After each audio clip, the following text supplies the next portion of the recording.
too much T3 is basically a stimulant. It's like taking speed. And yes, it is going to raise your heart rate. It is going to raise your metabolic rate, your fat burn.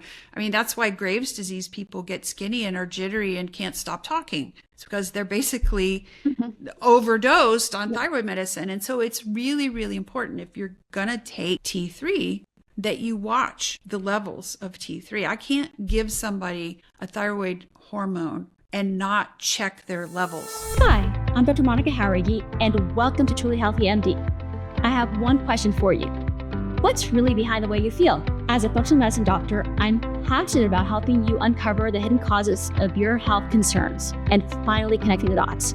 From balancing hormones to overcoming Lyme disease, boosting brain health, or just finding new ways to feel your best every day.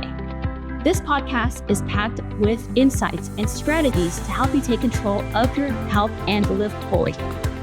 Ready to explore what's possible and be truly healthy? Hi, welcome to Truly Healthy MD podcast. We have a part 2 today, talking to Dr. Dana Gibbs about the thyroid, a functional medicine approach, about Hashimoto's, hypothyroidism.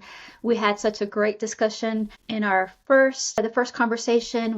We finished up talking about guidelines, how these are incomplete, how they don't help some people who turn out to have treatable thyroid issues. So I really want to give a warm welcome to Dr. Dana Gibbs so we can pick up where we left off and have another juicy conversation about the thyroid gland, the thyroid hormones, and how we approach these in integrative and functional medicine. Welcome back, Dr. Gibbs. Hey, thank you. It's good to see you, and I'm glad to be back. So Good. We got a lot to talk about. I know, right? Yeah, that last conversation was excellent, and I'm so glad you could make it back for this this part 2. So back to those guidelines. Tell us again what the important message there is. Sure. Okay. So guidelines are basically treatment recommendations, so to speak, that are given by specialty societies to the wider world of medicine to say, okay, if you think somebody has a thyroid problem, here's what you do to test them and here's what you do to treat them. And the guidelines for thyroid are you test them with TSH and you treat them with levothyroxine. And in my experience and in many studies that I have read and in my clinic, what I have found is that there is a very significant subset of people, one, who can have a TSH that's in the normal range or in the range that's considered to be quote unquote subclinical hypothyroidism, which is maybe just above the normal range, but not high enough to treat yet, who actually do need treatment and feel dramatically better with treatment. And then the second issue is that when you do treat those folks, that using levothyroxine alone there's a big subset of people who feel better with either a combination therapy or with a particular kind of thyroid hormone called T3 that makes them feel better and resolves their symptoms, where the levothyroxine might, one, not fix their symptoms, and two, might actually make them feel a bit worse. And so we were talking about some of that and who that happens for, and we can go on from there if you want to. So that's where we left off. Yeah, absolutely. So in your clinic, who are the patients that you find this is the most important for to consider how the guidelines doesn't really serve them? Yeah. So, well, the first set or subset of people is people who are under phenomenal amounts of stress. Mm-hmm. And it could be any kind of stress. It can be physical stress. It could be an illness. It could be emotional stress. It could be you lost your job. You are going through a divorce. You've had childhood trauma. There's just lots and lots of stress that will change the way your thyroid signaling works to the point where your TSH may stay in its normal range, but the hormone levels that you have available to do the functions of thyroid hormone in your body get lower and lower. And so you feel those symptoms. The symptoms will start to come up. The second subset of folks that are like that are Hashimoto's disease. And they're probably the biggest subset by far. because Hashimoto's is super, super common. I mean, the antibodies to Hashimoto's don't automatically mean you have Hashimoto's disease. But if you have those antibodies, the likelihood that you will eventually get Hashimoto's disease goes up every single year. And because Hashimoto's disease causes your thyroid hormone levels to fluctuate in your blood, it can signal your body. It's more dangerous to have too high thyroid than it is to have too low. And so your body's like, oh, we need to damp this down. And so it encourages, even if the free hormone levels are normal, it can encourage high levels of reverse T3, which will make you feel hypothyroid symptoms. The third subset of people is very small, and there's no test that will really tell you if you're in this group or not, but it's people who have a couple of specific genetic mutations in something called the deiodinase enzyme, which is the type 2 deiodinase enzyme is what makes T3 in your body, T3 being the active version of thyroid hormone. And if you don't make enough of that, then it's very likely that you make too much of that reverse T3 and that you're going to feel tired, exhausted, sick, your hair's thin, all those symptoms.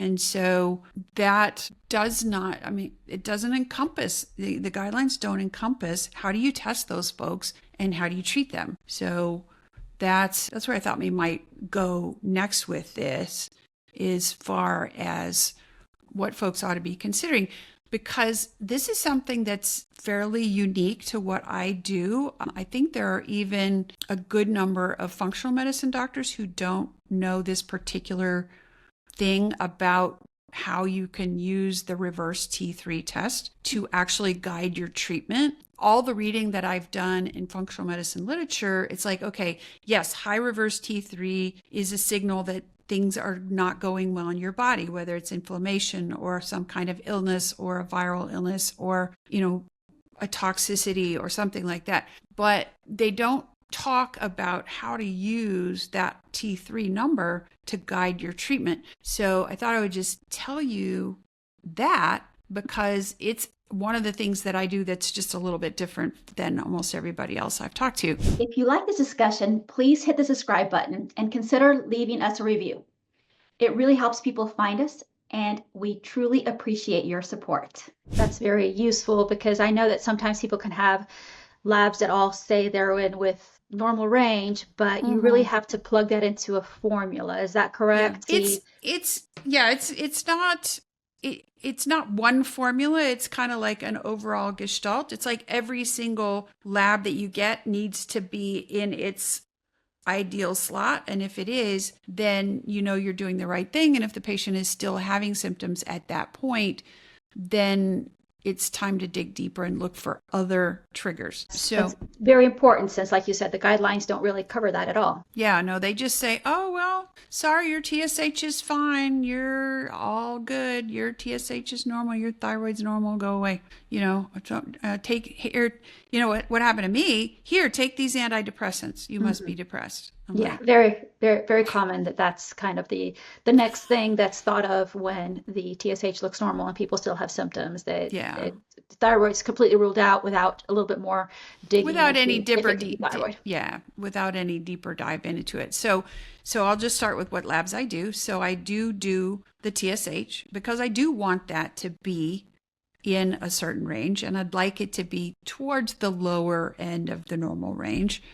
And then I do the free hormones, the free T3 and the free T4. And I like the free T3 to be upper half of the normal range.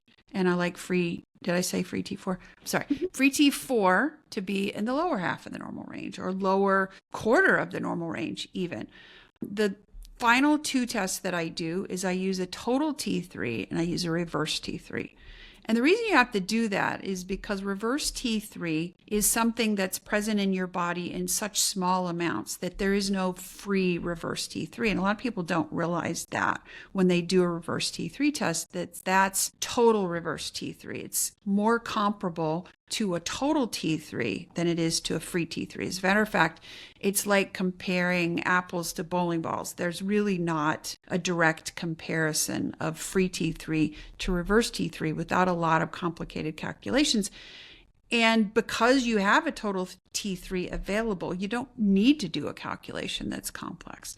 So what I do is I take those two numbers, and, when I first look at them, when I get the labs back and I look at those numbers and I say, oh, wow, your reverse T3 is 25. Holy cow, that's really bad. Oh, your total T3 is 67. Yeah, that's really low. That's really bad. Even though those are not technically out of the normal range for those two labs, when you combine the two, if I say total T3 divided by reverse T3, and I get a number, and that number ought to be about 12. When your thyroid hormone comes out of the follicles and into your blood, the ratio of total T3 to reverse T3 is about 10 to 1. And so if your body is inactivating your T3 and creating more reverse T3, then your ratio will be lower than 10 to 1. If your body is activating T3, then that ratio should be above 10 to 1, and you're probably fine. People don't realize it. They say, oh, well, there's not enough T3 in your body, or you don't need more T3 in your body as long as that ratio is 15. T3 to T4 ratio is what they're talking about, not above 15 to 1. And it's like, wait a minute. This has been misconstrued, taken out of context. So T4 goes into the follicles of the thyroid gland. So maybe we ought to step back. Hang on. So thyroid hormone is made in your thyroid gland, and then it's stored there in follicles. And when it goes from being made to being stored, some of the T4 gets broken down. Some of the T4 gets made into T3. Some of it gets made into reverse T3 as it's packed into the follicles. And it comes into those follicles at this 10 to 1 to 0.1 ratio. 90% of it's T4, 10% of it's T3, 1% or less of it is reverse T3. And then when it comes out into your blood, it should maintain that ratio. And if it doesn't, then you can tell, okay, it's being inactivated or it's being activated, because 80% of the T3 that your body needs is made in the body tissues, in the cells. And so a lot of people don't realize that, and they're like, oh, well, there's already too much T3 in your system. It's like, yeah, but you need 5 times more than what's already there inside your cells. And so if you're not activating T3, T4 to T3, then you probably don't have enough. Fatigue, brain fog, mood swings, weight gain. If you're a woman in your 40s to 70s, you've probably been told that it's just aging. But what if it's not? At trulyhealthymd.com, we look deeper. Hormones, nervous system health, hidden toxicities. You're not broken. You just need a doctor who really listens. Visit trulyhealthymd.com and book a consultation today. It's time to feel like your real self again.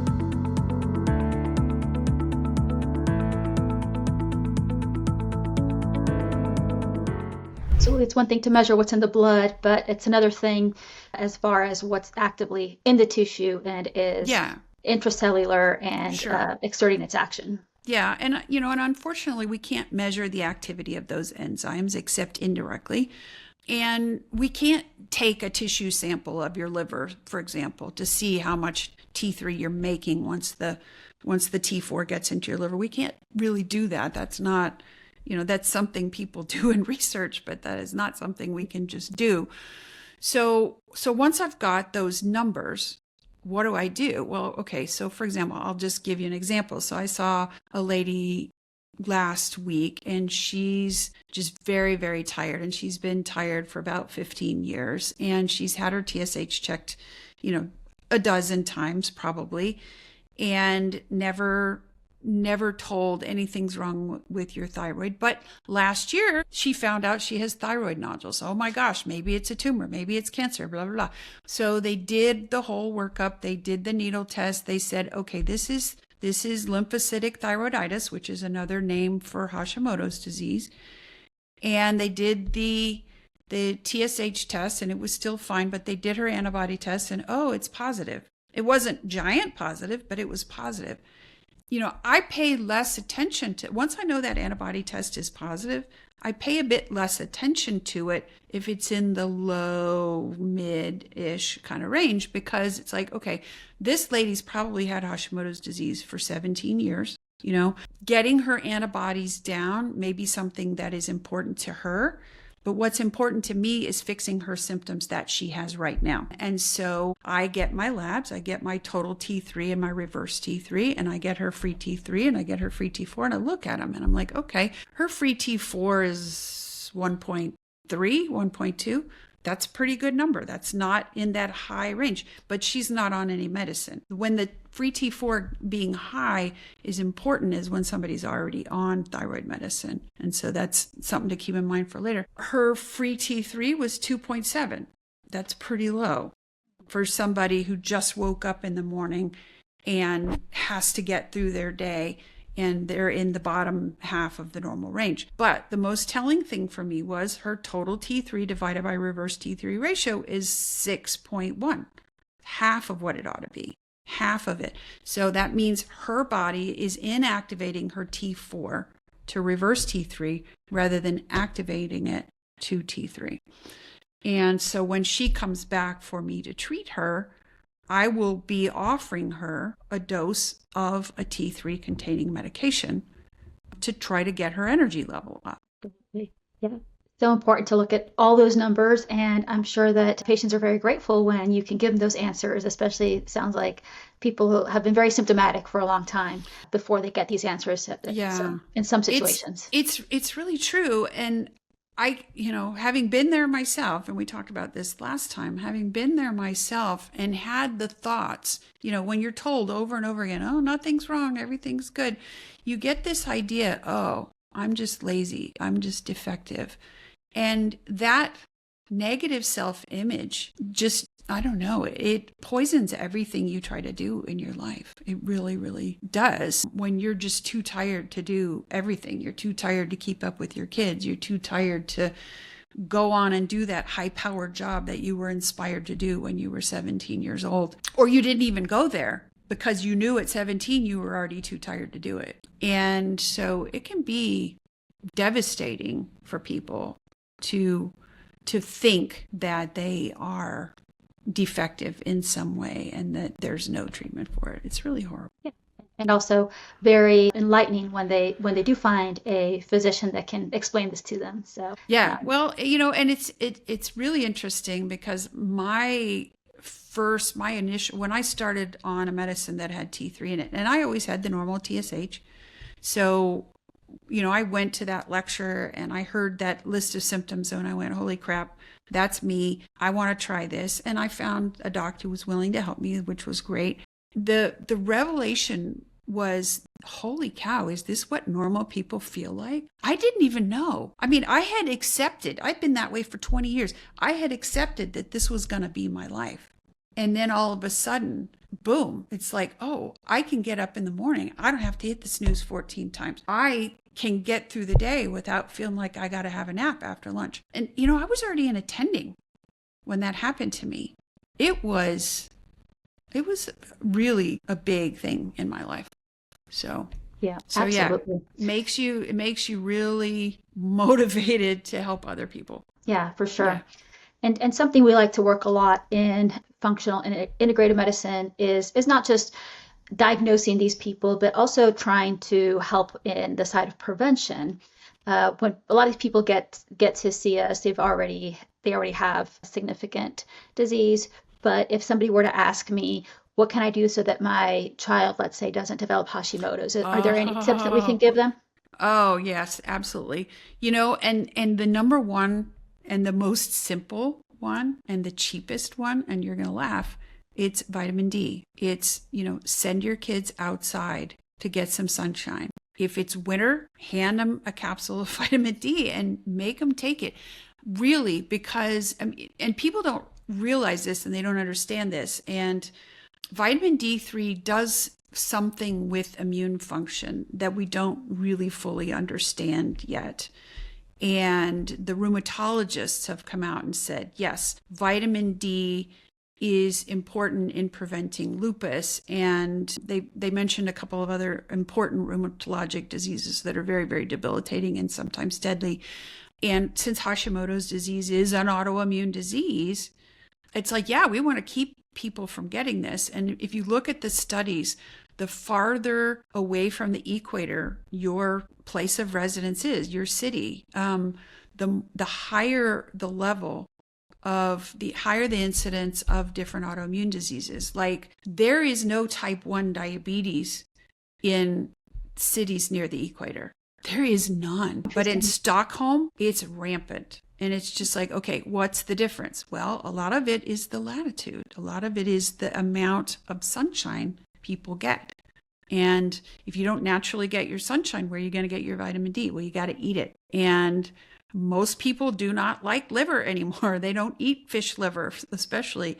And so it's like, well, okay, what are we going to do? I guess we're going to take a supplement. And I see that over and over again, that the onset comes when people are really stressed out and when their immune function is suppressed in some way. And I think vitamin D is a big, important part of that.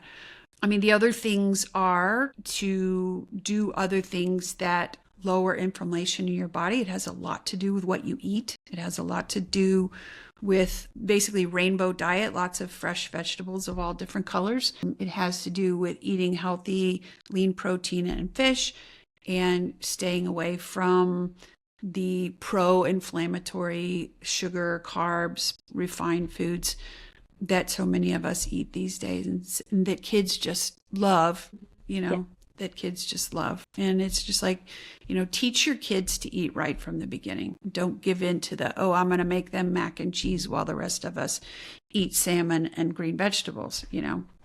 It's just a big pain in the ass. But yeah, it's hard. It's hard to teach them, but definitely worthwhile.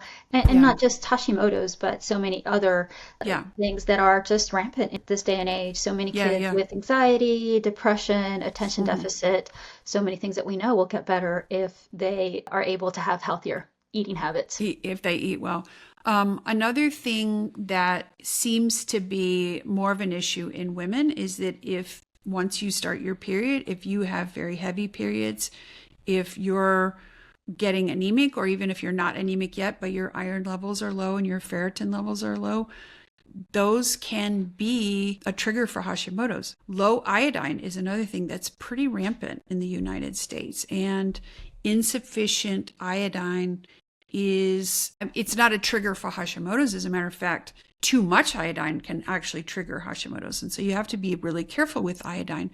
But there are lots of other thyroid related issues that if you have insufficient iodine, you're not going to do well, and you may end up with a goiter or just hypothyroidism in general. And so the best place to get iodine at this point for the foreseeable future seems to still be iodized salt. I mean, the reason the U.S. government basically started having iodized salt in the beginning was just because of the rampant goiters back at the turn of the 20th century.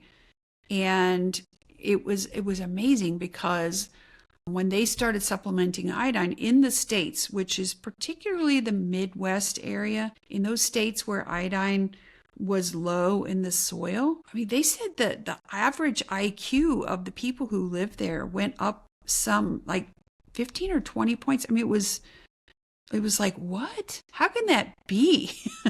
And it's just that's just how critical iodine and thyroid hormone are for brain development, and people don't even think about that.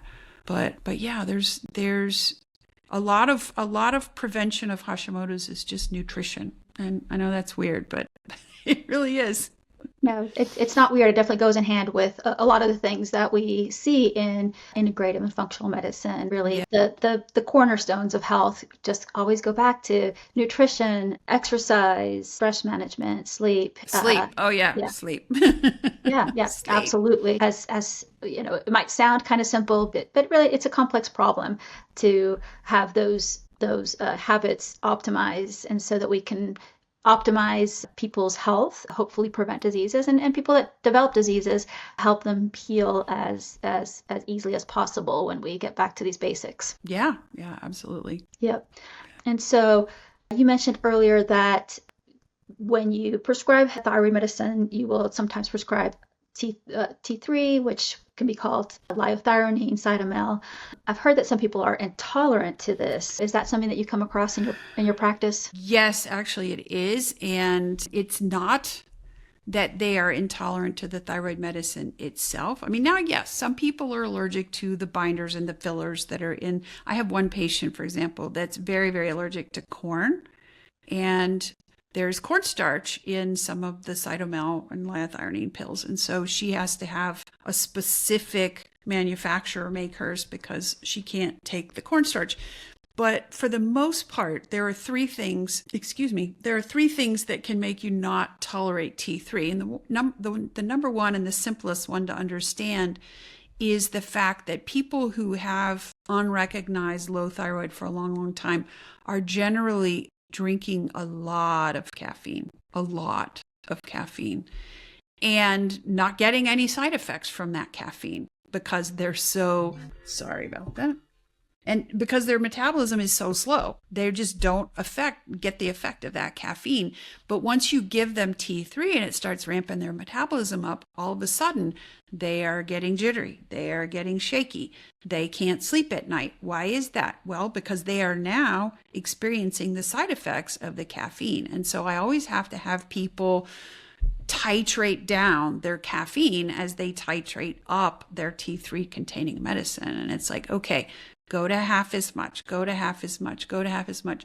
And by the time I've got them on the full dose of where I think they are going to need to be, they have to temporarily go off all the caffeine. Another thing is ADHD medicine. Kind of does the same thing. I think a lot of people who have hypothyroidism have gotten diagnosed with ADHD because their attention span is just short. They're too busy surviving to pay attention. And so, and ADHD medicine is a stimulant. And so same thing. You give somebody something that boosts their metabolism, all of a sudden they are really feeling the effects of that stimulant and they blame it on the T3. So that's one. That's the number one. The next one is insulin resistance. And insulin resistance is kind of a double whammy because having low thyroid function, low thyroid signaling, increases your chances of having insulin resistance in the beginning. And then insulin resistance is so common anyway. And if you have it and all of a sudden you're taking T3, now your blood sugars really start to fluctuate. If you eat something that's high in, high glycemic index, if you eat something that's going to shoot your blood sugar up, all of a sudden your insulin response is going to be stronger than it was. The next thing you know, you're hypoglycemic. And so then here you go again. What do you get when you get hypoglycemia? You get a burst of adrenaline, which makes you jittery, shaky, your heart beats fast. You feel all, I don't know, it's horrible.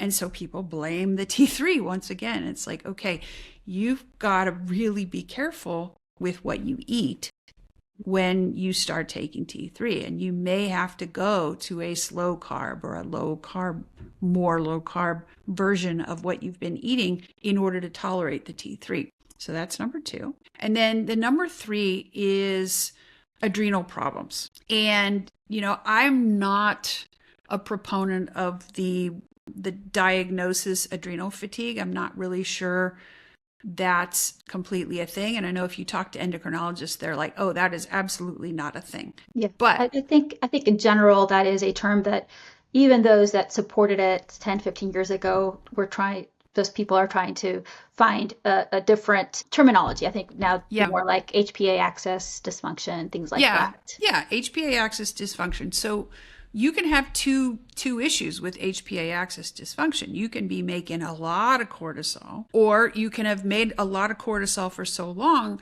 that your adrenal glands have basically run out of raw materials and run out of nutrients. And all of a sudden, they are just not keeping up anymore. And I think that's probably where the term adrenal fatigue came from, is those folks who are just literally not keeping up anymore. And if you boost the metabolism to somebody who cannot mount a cortisol response, they will feel awful. Yeah. They will feel like they can't crawl out from under the table. And so it's very, very important to boost the nutrition that is specifically needed by the adrenal gland, which is going to be your B vitamins and your hormone precursors. As a matter of fact, there's one particular supplement that I give people a lot that's actually the ground up adrenal cortex of an animal. And I know a lot of people don't like that idea, but it can be super helpful, and it can make it to where then when I boost your metabolism, you're like, oh, okay, I can tell this is helping me. I feel my energy coming up. And some people, the adrenal and the thyroid are so wrapped up in each other that they don't even need the thyroid medicine. You fix their adrenal function, and all of a sudden their TSH comes down and their thyroid hormone levels come up all by themselves. And you don't even need to supplement it. So that's kind of a fancy, fantastic thing. But it's also important not to overdo T3. And I will say that one thing I read in a philosophy that I think I'm kind of leaning towards is that too much T3 is basically a stimulant. It's like taking speed. And yes, it is going to raise your heart rate. It is going to raise your metabolic rate, your fat burn. I mean, that's why Graves' disease people get skinny and are jittery and can't stop talking. It's because they're basically overdosed on thyroid medicine. And so it's really, really important if you're going to take T3 that you watch the levels of T3. I can't give somebody a thyroid hormone and not check their levels. And when I start, I'm checking them every 6 weeks. And, I don't want to see a T3 level that's high out of the normal range. I just don't want to go there. That brings up another thing. I have seen practitioners, and most of them are not physicians, who recommend that you take your T3 at 2 p.m. and you don't do the lab test until the next day. And that's not physiologic, because and this is complicated. Somebody who doesn't have a science background may not understand what we're talking about. But when you take T3, when you swallow a T3 pill, it lasts in your body maybe 12 hours. I mean, by 6 hours after you take it, half of it is gone out of your blood. By 12 hours after you take it, another half of it is gone. By 24 hours after you take it, you've maybe got 5% of it left. And so if you wait from 2 p.m. when you took your T3 to the next morning at 9 or 10 to take your blood test, it's going to look low. And you may be tempted to say, oh, well, I need to take more.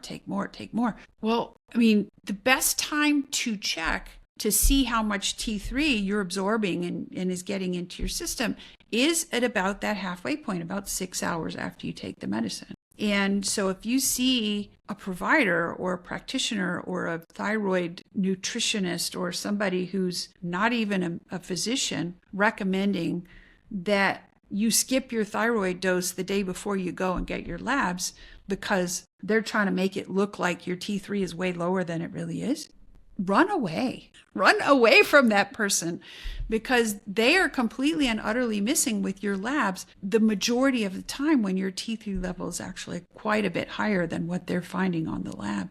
That scares me. It really scares me. That can be dangerous because overdosing T3 can be extremely overdosing any thyroid. Well, we just talked about Graves' disease. What happens to them? They go into heart failure. It just overstresses their heart. It's toxic. And so you can't spoof your body. The body. You can't spoof your body. And so anybody that tells you to hold your thyroid medicine before you take your labs, don't go to that person. Yeah, it's unfortunate that some people have had that experience. Well, the sad part about it is that you may feel really good. If a woman takes a man's dose of testosterone, you feel really good for a while till your hair starts to fall out. Yeah. Till you get aggressive and start yelling at your kids. I mean, I don't know. It's just, there's some funny business going on in the health world these days, and some of it grates me the wrong way. Yeah, well, I'm glad that we have people like you coming on these podcasts to educate the public and to help people better understand these things. Because yeah, I can see how as a consumer it would be a little bit challenging. Sometimes some of these people who are not physicians spend a lot of money on their marketing, and so it's hard. It's hard to distinguish sometimes. So Yeah, educating it sure is the best way of empowering people out there. I agree 100%. Absolutely. Well, I really loved having this conversation. I think this is just very, very, very useful for people out there to understand their thyroid, understand their symptoms better, understand what type of provider they should be looking for to best support their health. Do you have any key takeaways for our listeners today? Okay, so key takeaways is it's important how you get your labs drawn. It's important what labs you get drawn, and it's important how you time your medicine. So that's one other thing that we didn't quite talk about was when I give somebody medicine that contains T3, because it doesn't last long in your body, it's very short acting, you do have to take it at least 2 times a day, sometimes 3 times a day, in order to get the best symptom relief from it. And so if you're going to do that, then it's important to check your labs, like I said, at the same time, every time after you take your thyroid medicine. And like I said, I send my patients 6 hours after they take their morning meds. I send them to the lab, and they have to do that the same time every time. That really helps cut down on a common thing that I see, which is one time I went to the lab and my labs were up here, and the next time I went, they were down here. And so you're chasing the dose with the thyroid medicine all the time, up, down, and the patient's like, why can't I ever get balanced? Well, the simplest reason is you're not taking your lab tests at the same time every day. But anyway. It makes a lot of sense, and these tips are great pearls for so many people that deal with this. So thank you so much for being back on the show. Wonderful information. Thanks, Dr. Gibbs. You are so welcome, and it was great to be here.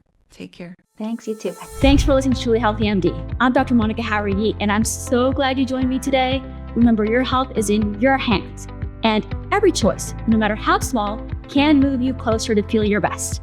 If you found today's episode helpful, please subscribe, share, and leave a review. It means so much to me. Until next time, take care of yourself and stay truly healthy.